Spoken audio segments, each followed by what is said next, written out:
أعوذ بالله من الشيطان الرجيم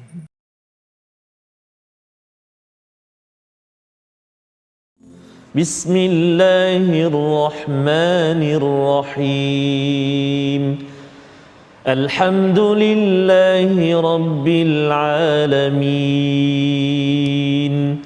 الرحمن الرحيم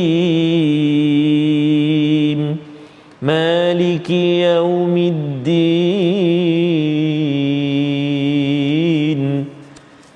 إياك نعبد وإياك نستعين اهدنا الصراط المستقيم صراط الذين أنعمت عليهم غير المغضوب عليهم ولا الضالين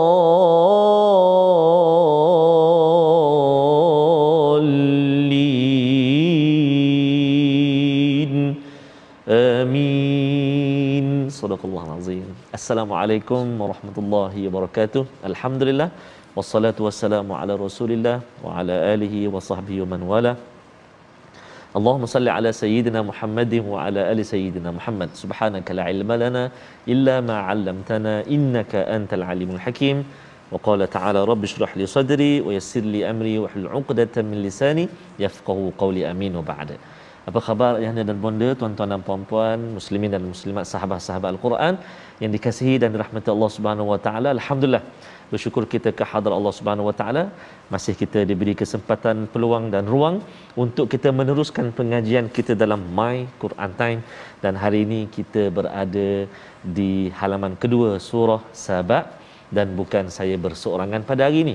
Kita bersama dengan guru kita yang saya selalu sebut senyum sokmo.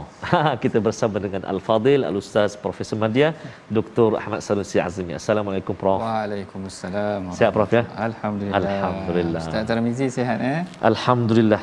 Alhamdulillah sihat Prof. Jadi insya-Allah Prof hari ini kita nak menyambung halaman kedua surah Saba Prof. Betul. Insya-Allah mudah-mudahan insya-Allah. Insya-Allah. Baik, terima kasih Ustaz Tarmizi kita. Alhamdulillahirabbil alamin wassalatu wassalamu ala asyrafil anbiya wal mursalin wa ala alihi wa sahbihi ajma'in. Amma ba'd. Tuan-puan, ibu ayah yang dirahmati Allah sekalian, hari ini Allah Taala berikan kita peluang lagi untuk hadir sama-sama menghayati, meneroka dan mengamalkan, mudah-mudahan insya-Allah apa yang kita pelajari daripada halaman daripada surah Saba ini sebenarnya sangat menarik. Yang kalau tuan-puan dah lalui yang sebelum ini, kita dah tengok permulaan sedikit pengenalan mengenai tentang surah Saba. Sebelum kita meneruskan pengajian kita pada hari ini, mari sama-sama kita bacakan doa ringkas. Subhanaka la ilma lana illa ma 'allamtana innaka antal alimul hakim. Rabbi zidni ilma. Baik, seperti yang kita telah bincangkan tadi Ustaz Tarmizi, yang mana kalau sebelum ni kita dah baca sedikit mengenai tentang surah Saba pada permulaannya, yang mana dikatakan Abu Sufyan memerli Rasulullah setelah daripada mereka kalah dan sebagainya. Dia perli pula Rasulullah, dia kata apakah orang-orang kita ini akan dibangkitkan nanti pada hari kiamat. Lalu perbicaraan ini diteruskan lagi pada halaman yang ke-429. Sebelum kita meneruskan pengajian kita, mari sama-sama kita saksikan dahulu sinopsis mengenai tentang apa yang bakal kita bincangkan pada hari ini, iaitu yang pertama mengenai tentang orang kafir memandang hari kiamat sebagai hal yang tidak terjadi. Yang ini yang kita sebutkan mengenai tentang Abu Sufyan, yang akan dibincangkan dari ayat 8 hingga ke ayat yang ke-9. Manakala dalam ayat yang ke-10, ayat yang ke-11 dan ayat yang ke-12, kita akan membicarakan pula tentang nikmat yang diberikan oleh Allah Taala kepada para nabi yang terdahulu, yang diberikan kepada Nabi Sulaiman, yang diberikan kepada nabi-nabi yang terdahulu.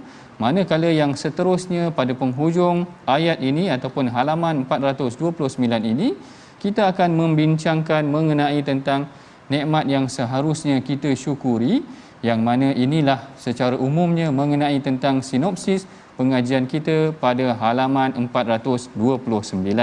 Baik, kita kembali balik kepada perbincangan kita, yang mana pada awal ayat ini nanti kita akan tengok mengenai tentang beberapa perkara yang menarik untuk kita utarakan perbincangannya. Tapi sebelum tu, mari sama-sama tuan-puan kita bacakan dahulu daripada ayat 8 hingga ke ayat yang 11 dan kita sama-sama tadabbur dan hayati maknanya selepas daripada ini, dan pengajian ataupun bacaannya akan dipimpin oleh Ustaz Tarmizi kita. Silakan Ustaz. InsyaAllah. Baik, terima kasih Al-Fadhil Prof.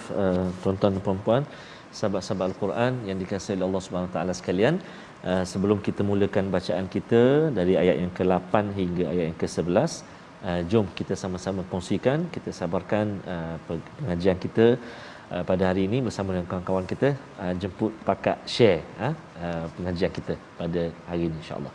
Mari kita mulakan ayat 8 hingga 11 dengan bacaan murattal bayati insya-Allah. A'udzubillahi minasyaitonirrajim.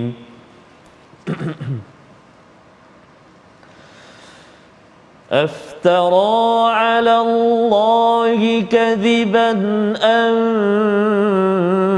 به جنة بل الذين لا يؤمنون بالآخرة في العذاب والضلال البعيد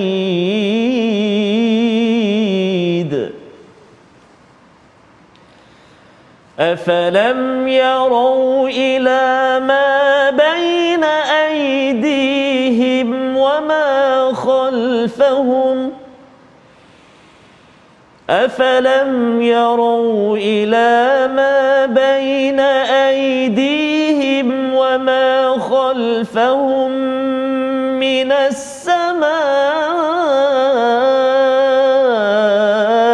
والأرض إن نشأ نخسف بهم الأرض أو نسقط عليهم إن نشأ نخسف بهم الأرض أو نسقط عليهم كسفا من السماء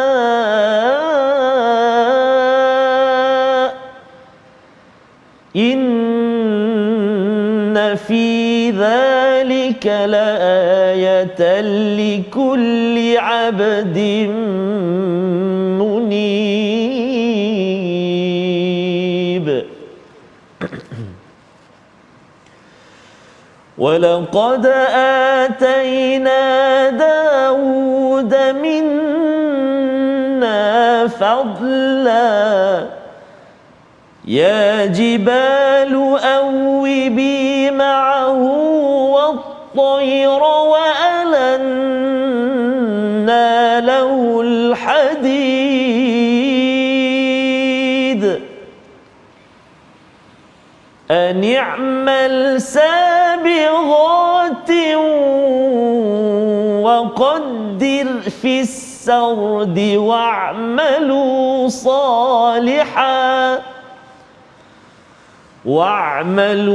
صالحا إني بما تعملون بصير إني بما تعملون بصير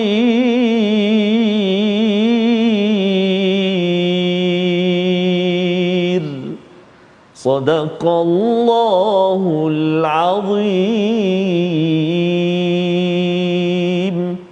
Sadaqallahul Azim. Dan pada ayat yang ke-8 Allah Ta'ala berfirman, adakah dia yakni Rasulullah mengada-ngadakan pembohongan terhadap Allah ataupun dia sakit gila? Tidak. Tetapi orang-orang yang tidak beriman kepada hari akhirat itulah berada dalam siksaan dan kesesatan yang jauh. Ayat yang ke-8 ini sebenarnya tuan-puan, dia adalah berkaitan dengan ayat yang ke-7 mengenai tentang bagaimana orang kafir memerli Rasulullah. Mereka bertanya-tanya kepada Rasulullah, apakah boleh manusia apabila pada hari akhirat nanti telah dimatikan boleh dihidupkan semula? Lalu dalam ayat yang ke-8 mereka menuduh kepada Rasulullah dua pertuduhan. Yang pertama, mereka menuduh Rasulullah, dia kata aftara 'ala Allahi kadhiban. Apakah engkau wahai Muhammad mencipta sesuatu yang baru ataupun penipuan terhadap Allah? Yang keduanya, dia berkata kepada Rasulullah am bihi jinnah. Apakah Rasulullah ini adalah orang yang mempunyai sakit gila.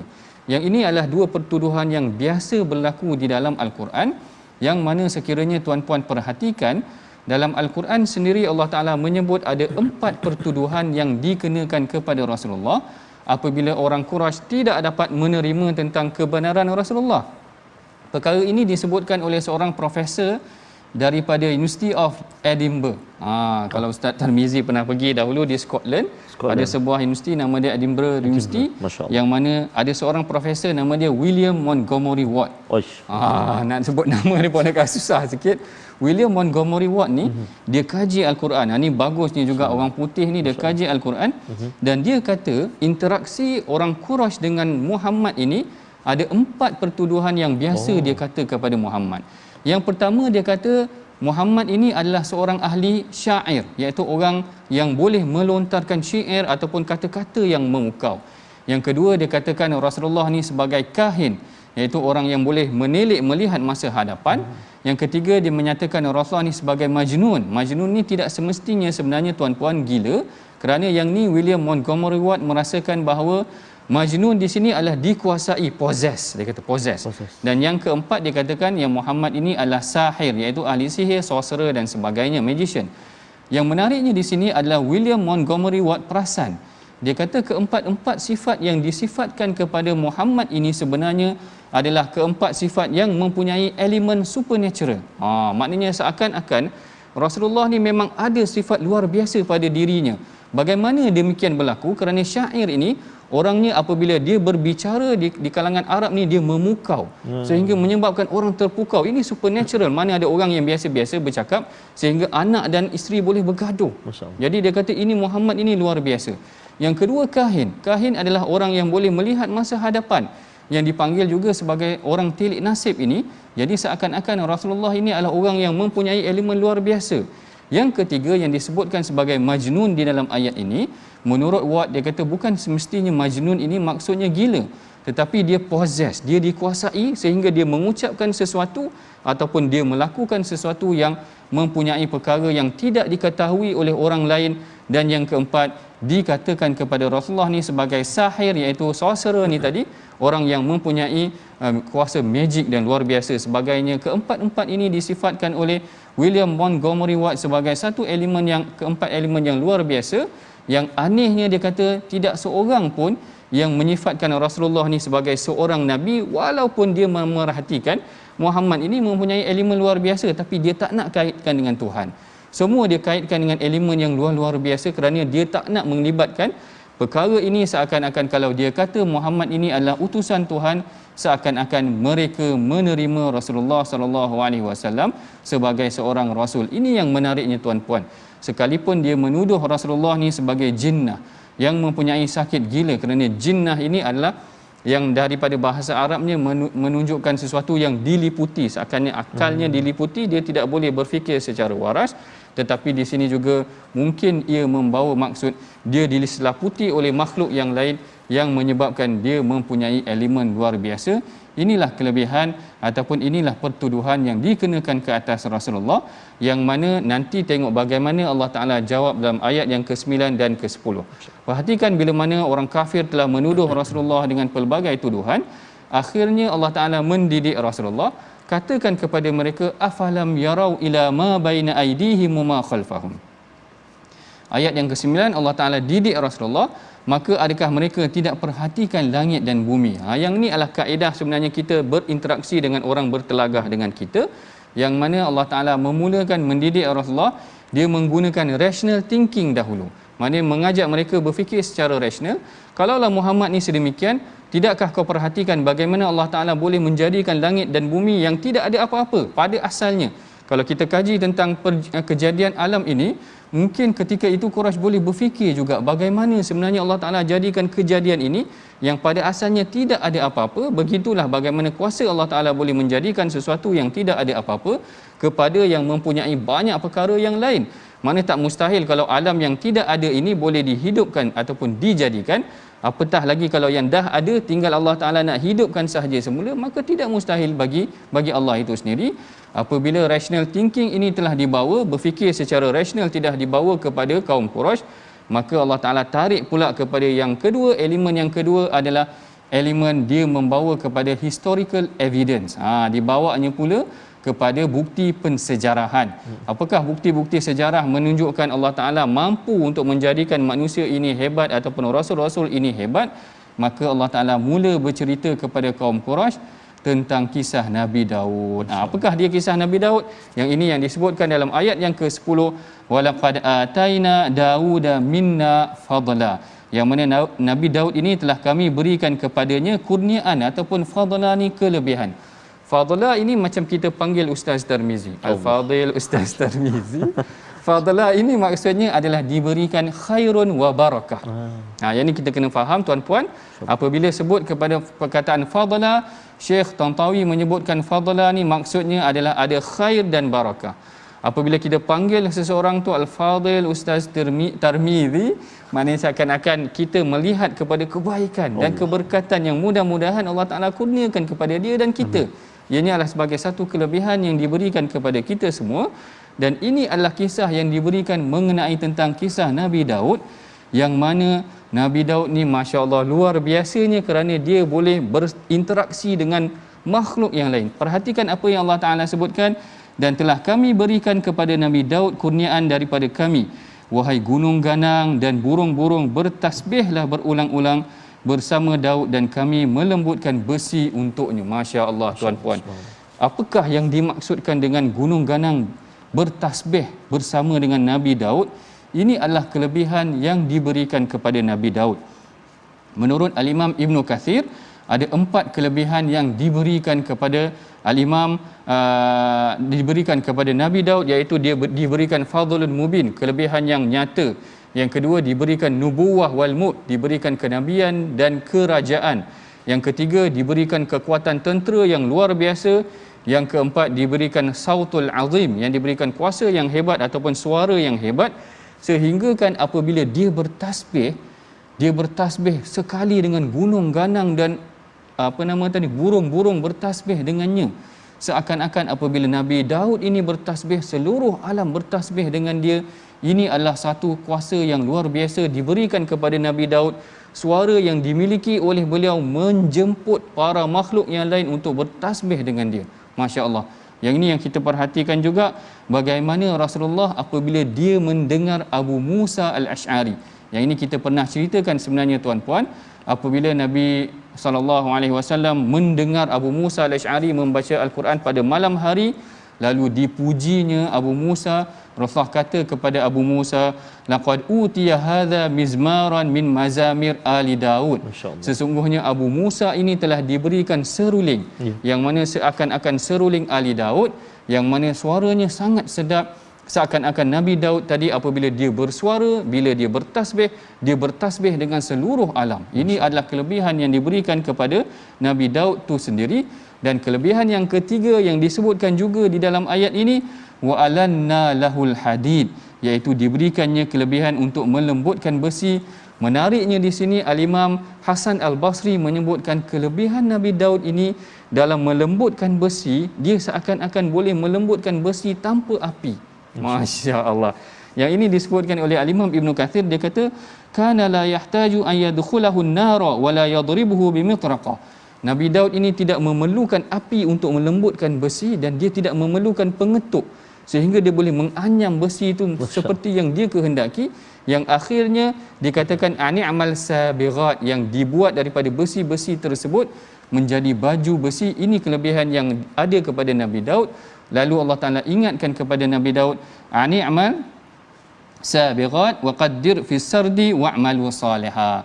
Apabila Allah Ta'ala dah sebut semua nikmat kelebihan yang diberikan kepada Nabi Daud, Allah Ta'ala ingatkan mengenai tentang wa'malu salihah, lakukanlah amal salih. Kerana setiap kelebihan yang diberikan kepada kita, jangan ia membawa kita kepada menjauhkan diri dari Allah. Jangan sampai nikmat-nikmat Allah Ta'ala berikan kepada kita, kemewahan hidup di dunia, menyebabkan kita jauh daripada Allah Ta'ala. Inilah sebenarnya pengajaran daripada ayat tersebut. Apabila orang kafir, orang Quraisy ini, dia menerima kemewahan tetapi dia kufur kepada Allah. Tetapi Nabi Daud ini Allah Ta'ala ingatkan, dia telah diberikan kemewahan tetapi dia mendekatkan diri kepada Allah. Ini adalah sebahagian part yang awal daripada ayat ini yang kita bincangkan mengenai tentang bagaimana Allah Taala berhujah dengan orang kafir yang mereka tidak bersyukur kepada Allah Taala. Allah Taala menunjukkan manusia yang bersyukur seperti Nabi Daud yang kita dapati pengajarannya daripada halaman 429. Sebelum kita masuk kepada perbincangan seterusnya, mari sama-sama kita perhatikan dahulu perkataan pilihan kita pada hari ini insya-Allah, iaitu perkataannya jannah. Janana kata asalnya, iaitu maksudnya menutupi, yang kita telah sebutkan ataupun telah disebutkan di dalam Al-Quran sebanyak 201 kali disebut di dalam Al-Quran dengan pelbagai form, dengan pelbagai bentuk. Salah satunya yang kita katakan tadi, jinnah. Apakah dia mempunyai penyakit gila? Gila ini maknanya asal daripada perkataan jannah tadi, membawa maksud dia telah diliputi akalnya, maknanya dia tidak boleh berfikir secara waras ataupun dia tidak boleh berfikir secara rasional kerana akalnya telah dilitupi dengan sesuatu. Itulah yang dimaksudkan dengan jinnah, perkataan pilihan kita pada hari ini. Baik, kalau kita kembali balik Ustaz Tarmizi mengenai tentang ayat 8 hingga ke ayat 11, kita perhatikan di sini sebenarnya bagaimana Allah Taala menarik ataupun menceritakan tentang orang-orang kafir ini. Apabila diceritakan kepada mereka kisah-kisah ini, mudah-mudahan dia berupaya melembutkan hati mereka. Ini antara kelebihannya yang sepatutnya kita ambil pengajaran daripadanya. Kalau ada anak-anak kita yang masih lagi tidak, maknanya kadang-kadang mungkin nakal dan sebagainya, kita ceritakan sikit kisah-kisah Nabi terdahulu. Mudah-mudahan mereka mengambil pengajaran daripada kisah-kisah tersebut. Kita akan teruskan lagi perbincangan kita selepas daripada ini. Kita berehat dahulu seketika, jangan ke mana-mana.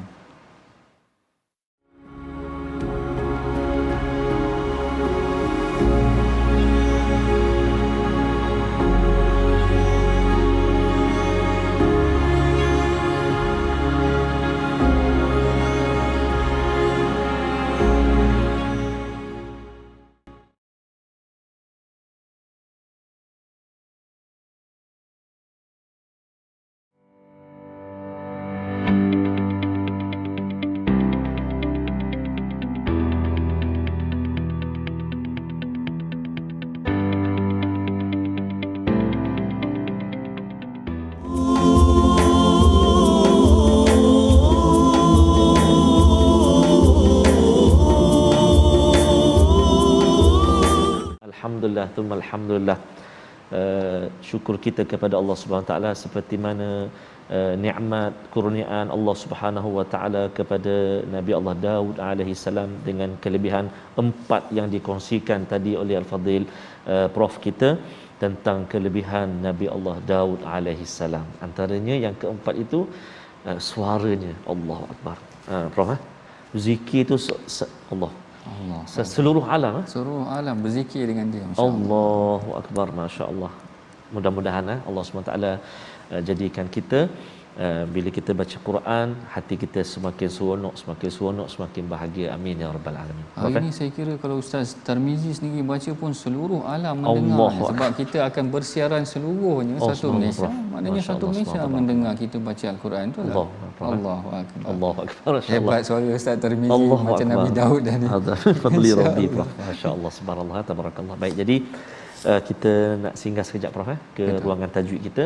Kita nak melihat apa paparan yang telah kita sediakan untuk kita melatih kalimah-kalimah yang mana bila kita waqaf kita nak jaga kalimah tu. Mari kita saksikan, iaitulah memperkemaskan sebutan kalimah dan ayat-ayat serta waqaf dengan sempurna. Contohnya yang kita nak fokus pada ayat yang ke-12, iaitulah bermula daripada awal ayat itu dan kita nak waqaf pada syahr. Kita cuba, a'udzubillahi minasyaitonirrajim. وَلِسُلَيْمَانَ الرِّيحَ غُدُوُّهَا شَهْرٌ وَرَوَاحُهَا شَهْرٌ. Sekali lagi. وَلِسُلَيْمَانَ الرِّيحَ غُدُوُّهَا شَهْرٌ وَرَوَاحُهَا شَهْرٌ. Subhanallahul azim ila akhir ayat. Kita nak waqaf pada syahrun, kan kita waqaf pada kalimah syahrun, maka kita kena hati-hati menyebut kalimah syahrun itu supaya apa? Supaya ada bunyi ha dan ada bunyi ra. Jangan kita waqaf bunyi ha sahaja. Contoh, wa rawahuha syah, ra hilang. Ra hilang. Wa rawahuha syah, ra hilang. Bahaya. Ataupun bunyi ra terus. Wa rawahuha syar, ha pula yang hilang. Jadi dalam keadaan ini bila kita waqaf, kita kena hati-hati ada bunyi ha dan ada bunyi ra. Wa rawahuha syahr. Kan. Jadi mudah-mudahan ibu-ibu, ayah-ayah, tuan-tuan dan puan-puan dapat mencuba dan dapat semak dengan guru. Maksudnya ada talaki dengan guru, insya-Allah. Selamat mencuba. Wallahu alam. Terima kasih, Prof. Silakan. Wallahu alam. Terima kasih Ustaz Tarmizi. Terdengar Ustaz Tarmizi sebut tadi syahr. Syahr. Kalau tertinggal ha tu jadi syar, dah jadi lain. Masya-Allah. Syahrun ini bulan. Kalau syahr tu kejahatan. Allah. Jauh sangat, jauh sangat tu. Masya-Allah. Jauh sangat. Jangan sampai terhilang tuan-puan. Betul. Dengar dan pelajari apa yang telah kita sampaikan mengenai tentang ilmu tajwid. Mudah-mudahan dia tidak lari daripada makna yang sepatutnya kita sampaikan ataupun bacakan daripada ayat Quran ini. Baik, yang seterusnya kita akan masuk kepada ayat yang ke-12, 13 dan 14. Kalau ayat sebelum ini menceritakan tentang nikmat yang diberikan kepada Nabi Daud, manakala ayat 12 dan 13 ini dan 14 juga akan menceritakan tentang Nabi Sulaiman pula, anak kepada Nabi Daud. Sebelum kita meneruskan pengajian tadabbur kita mengenai tentang ayat-ayat ini, kita sama-sama baca dengan bacaan yang dipimpin oleh Ustaz Tarmizi kita. Silakan Ustaz. Terima kasih Al-Fadhil Prof. Dia Dr. Ahmad Sanusi. Tuan-tuan dan puan-puan muslimin dan muslimat, sahabat-sahabat Al-Quran, kita nak menyambung bacaan seterusnya, ayat yang ke-12 sehingga 14, insya-Allah. Kita cuba dengan bacaan murattal nahwan ataupun kurdi, kita cuba insya-Allah. A'udzu billahi minasyaitonir rajim. ولسليمان الريح غدوها شهر ورواحها شهر وأسلنا له عين القطر ومن الجن من يعمل بين يديه بإذن ربه ومن يزغ منهم عن أمر نزقه من عذاب السعير ومن يزغ منهم عن أمرنا نذقه من عذاب السعير يعملون له ما يشاء من محاريب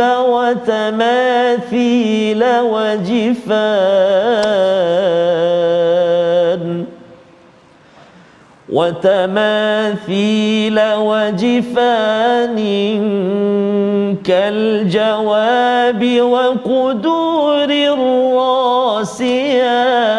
الراسيات وتماثيل وجفان كالجواب وقدور الراسيات يعملوا آل داود شكرا وقليل من عبادي الشكور فلما قضينا عليه الموت ما دلهم فلما قضينا عليه الموت ما دلهم على موته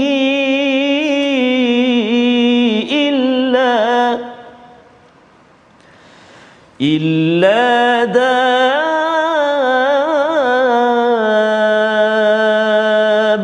الأرض تأكل من سأته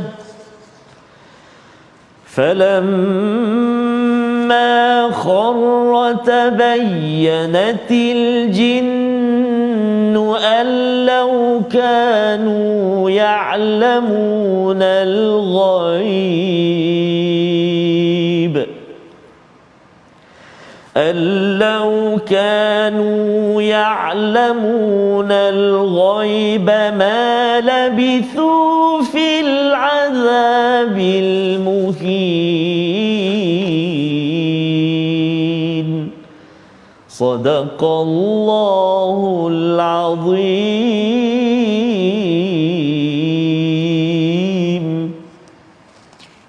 Sadaqallahul Azim. Dalam ayat yang ke-12 Allah Ta'ala berfirman, dan kami tundukkan angin bagi Nabi Sulaiman yang perjalanannya pada waktu pagi dan petang sama dengan perjalanan sebulan. Masya Allah. Kalau tadi tuan-puan kita dah bincangkan, kita dah tengok mengenai tentang kelebihan-kelebihan ataupun nikmat yang Allah Ta'ala berikan kepada Nabi Daud. Seterusnya dalam ayat yang ke-12 Allah Ta'ala menceritakan pula tentang nikmat yang diberikan kepada Nabi Sulaiman. Yang mana nikmat yang diberikan kepada Nabi Sulaiman ni kalau kita tengok lebih luar biasa.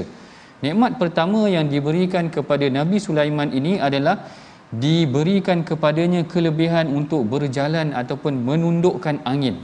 Tajri bi amrihi fil ghudwi wal fil ghudwah wahidah masirah syahr. Yang mana perjalanan dia boleh memerintahkan angin ini, menyebabkan dia dikatakan angin, kami tundukkan angin bagi Sulaiman, yang mana perjalanan pada waktu pagi dan petang Nabi Sulaiman ini sama dengan perjalanan seseorang dalam tempoh sebulan. Maknanya tuan-puan bayangkan Ustaz Tarmizi, bagaimana kalau perjalanan sehari, sebulan ada 30 hari.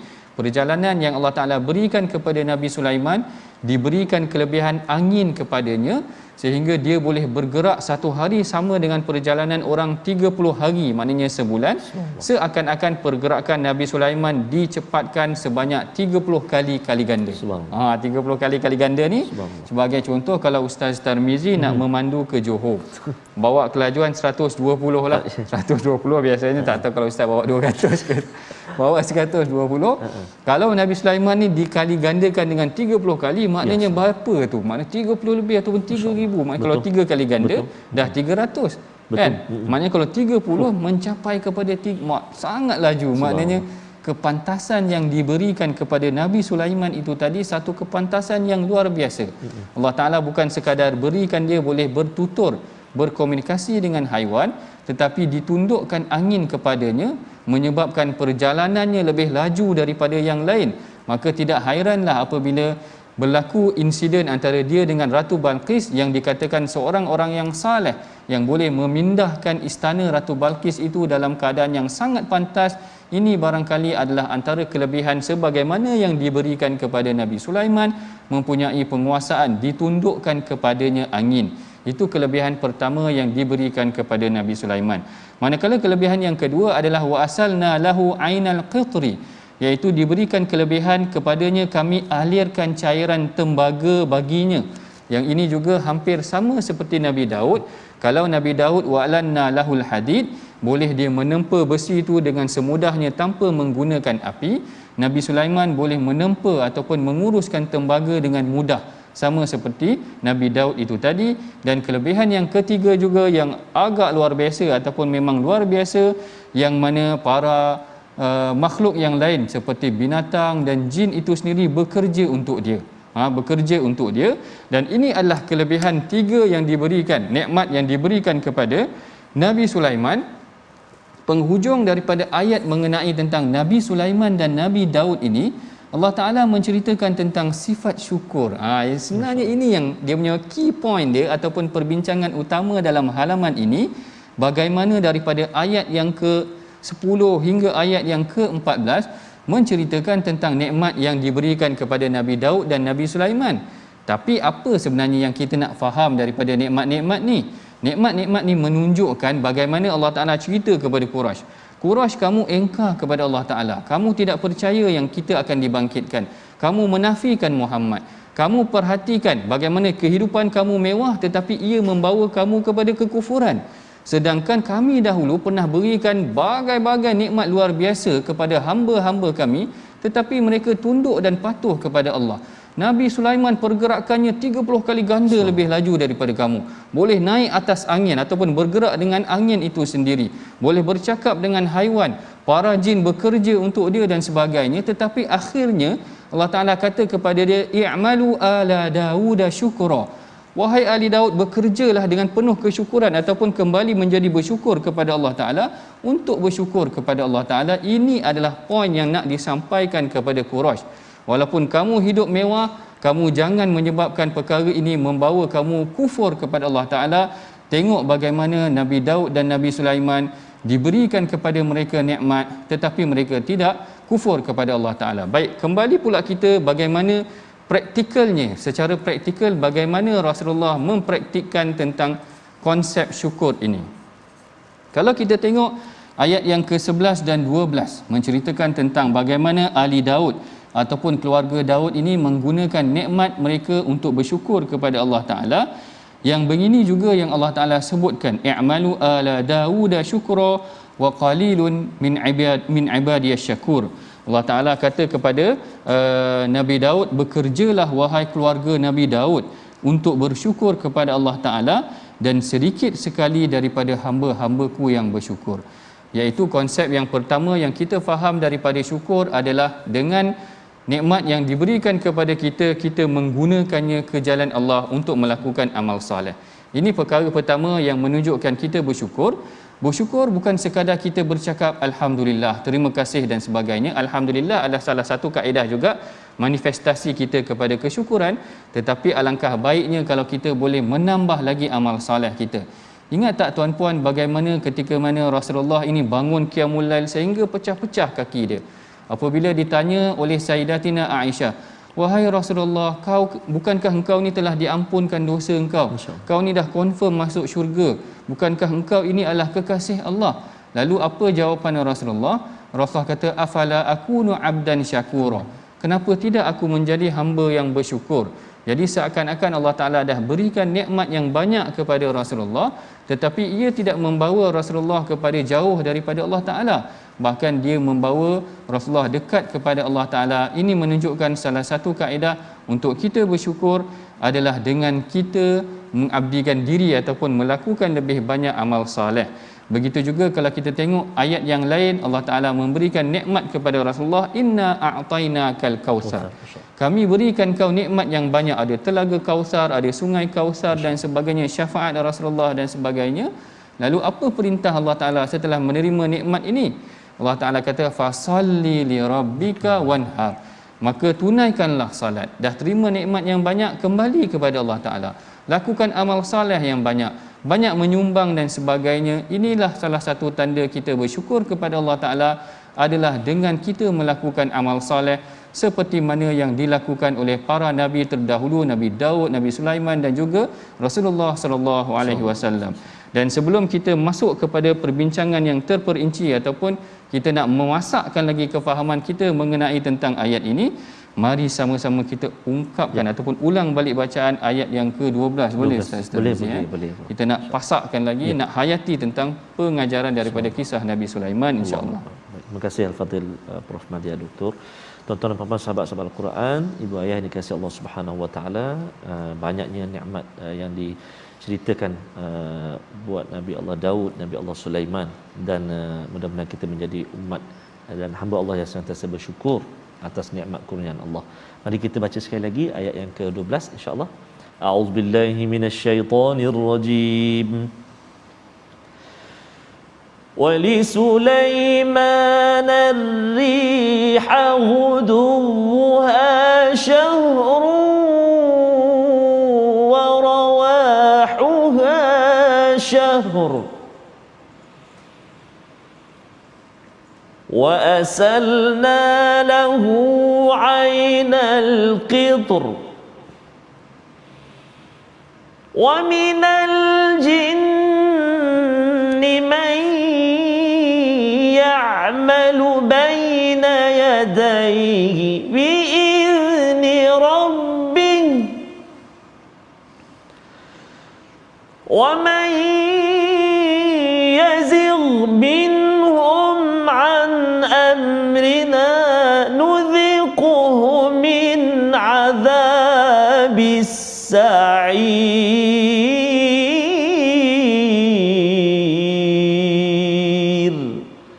صدق الله العظيم. Sadaqallahul Azim. Tuan-puan, para penonton yang dirahmati Allah sekalian, perhatikan bagaimana dalam ayat yang ke-12 Allah Ta'ala menceritakan, Allah Ta'ala memberikan kelebihan kepada Nabi Sulaiman ini. Golongan jin yang berada di bawahnya bekerja di hadapannya ataupun bekerja untuk Nabi Sulaiman. Ustaz Tarmizi bayangkan ketika saya tengah cakap begini, saya haus. Saya haus, tiba-tiba saya minta tolong ambilkan air, tiba-tiba air tu datang macam terbang ke saya. Rupanya tak nampak ada golongan jin. Lari saya. Kalau saya buat macam tu, takut Ustaz Tarmizi lari pula nanti. Nak cerita bagaimana Nabi Sulaiman mempunyai kelebihan mengarahkan golongan jin yang tidak ada pada orang lain. Kan kalau saya nak pun, tolong angkat Ustaz Tarmizi, terangkat tiba-tiba kan orang terkejut pula. Ini antara kelebihan yang diberikan kepada Nabi Sulaiman yang mempunyai penguasaan bukan sahaja kepada angin, bahkan kepada makhluk yang lain, tetapi ia membawa dirinya kepada syukur kepada Allah Ta'ala. Ini elemen yang kita nak sangat tekankan pada hari ini.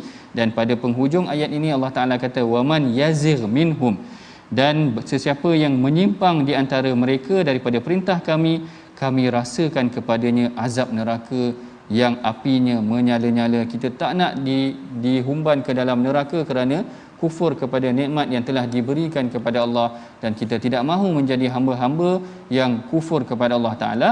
Inilah pengajaran yang boleh kita pelajari daripada halaman yang ke-429. Sebelum kita mengakhiri perbincangan kita pada hari ini, mari sama-sama kita perhatikan resolusi yang boleh kita amalkan ataupun praktikkan selepas daripada ini. Yang pertama, kita hendaklah memasakkan keimanan kita kepada hari akhirat agar kita sentiasa dipandu ke jalan hidayah. Perkara ini disebutkan dalam ayat yang ke-8. Yang kedua, perhatikan apa yang ada di sekitar dan melangkau langit bumi untuk menimbulkan rasa kehambaan. Tengok apa yang telah ada di sekeliling kita, ia boleh membantu kita dalam memasakkan keimanan kita kepada Allah. Dan yang ketiganya, semakin mempunyai kemahiran, semakin banyak kita menerima nikmat, sepatutnya kita semakin bersyukur. Itulah resolusi yang kita dapat simpulkan dan mudah-mudahan kita amalkan pada hari ini. Bagi memberkati pengajian kita, mari sama-sama kita bacakan doa yang akan dipimpin oleh Ustaz Tarmizi kita. Silakan Ustaz. Terima kasih kepada Prof. A'udzubillahi minasyaitonirrajim. Bismillahirrahmanirrahim. Alhamdulillahi rabbil alamin, wassalatu wassalamu ala asyrafil anbiya'i wal mursalin wa ala alihi wa sahbihi ajma'in. Allahumma ya Allah wa ya Rahman wa ya Rahim, ampunilah dosa-dosa kami ya Allah. Ampunilah dosa-dosa mak ayah kami, mak ayah mertua kami, muslimin dan muslimat, birahmatika ya arhamar rahimin. Ya Allah ya Rahman wa ya Rahim, andai kami ingin menghitung nikmat kurniaan-Mu, nescaya tidak mampu untuk kami menghitung akan banyaknya nikmat kurniaan-Mu ya Allah. Maka ya Allah, jadikan banyaknya nikmat itu buat kami, menjadikan kami ini hamba-hamba-Mu yang terus tunduk patuh kepadamu, bersujud kepadamu ya arhamar rahimin. Allahumma inna na'udzubika minal barasi wal junun wal judham wa min sayyi'il asqam. Wa sallallahu ala sayyidina Muhammad wa ala alihi wa sahbihi wa baraka wa sallam. Walhamdulillahi rabbil alamin. Amin amin ya rabbal alamin. Taqabbalallahu minkum minna minkum taqabbal ya karim. Mudah-mudahan Allah perkenankan doa kita, amin ya rab. Dan juga mudah-mudahan ilmu yang kita pelajari pada hari ini, bagaimana nikmat kurniaan Allah Ta'ala kepada Nabi Allah Daud, Nabi Allah Sulaiman, menjadikan Nabi Allah Daud, Nabi Allah Sulaiman semakin tunduk dan bersyukur kepada Allah. juga kita nak jadikan, nak melatih diri kita untuk menjadi hamba Allah yang senantiasa bersyukur dengan kita sama-sama menyumbang dalam tabung gerakan Al-Quran, melahirkan generasi Al-Quran, menyebarkan Al-Quran, menjadikan masyarakat yang cintakan Al-Quran. Amin ya rabbal alamin. Jadi insya-Allah Al-Fadhil Prof, kita nak berehat seketika ataupun kita nak berhenti seketika untuk halaman yang ke 429 ini. Betul. Kerana besok kita nak menyambung menarik tentang Sabak. Negeri Sabak. So jangan lupa tuan-tuan dan puan-puan, kita bertemu lagi besok dalam My Quran Time. Jangan lupa ulangan pada malam ini dan pagi besok My Quran Time, baca, faham dan amal. Assalamualaikum.